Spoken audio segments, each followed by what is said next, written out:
Ay, diyan ka lang. No, no. Oli. O baka kating ka. Saan na yung takip nito? Nahulog. Ayun. Sige na. Holy.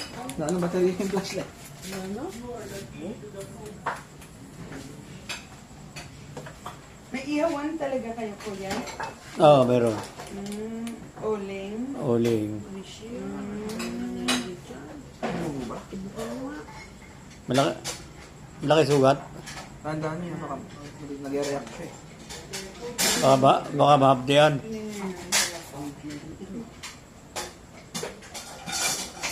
Ay, hindi mo mahapdi ata yan. Ang daming dugo, oh. Yes, sandali lang. Bunso ha. Ba't dugo? Bagong Natusok yan. ngayon lang yan. Iba naman ito. Wala naman. Yung kilala na ng flashlight na ni Daddy. O, di ba? Yung cellphone mo na lang habang nag-record. Ay, ano?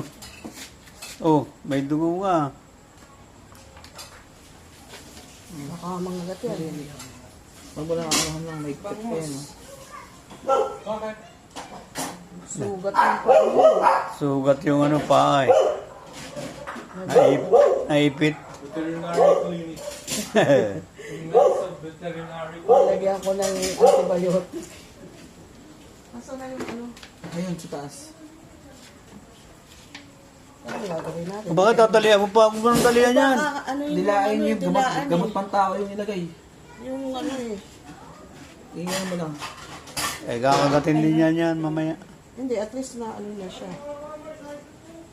Tapos para ka nagalagay ng pangwiipitan na. Yung ano, palapad. Ano? Palapad, ilapad mo. Hindi, ibuka mo. Yan, ganyan. Ano mo sa buong paw niya. Yan, tapos iikot mo para nagalagay ka ng na-bandage yan na bata. Yan. Tapos ito, ikot mo na ito. Be kind to animal. Ito na yung mukhang ikot to, yung kabila ng ikot na yan. I-spread mo na yan. Kasi ito yung panlalak mo. Yan. Yan. Ang mo ano si Bunso ha?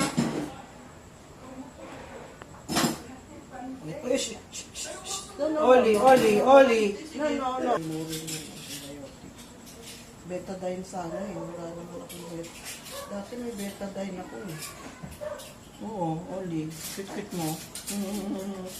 Hindi naman nakakaano yung antibiotic.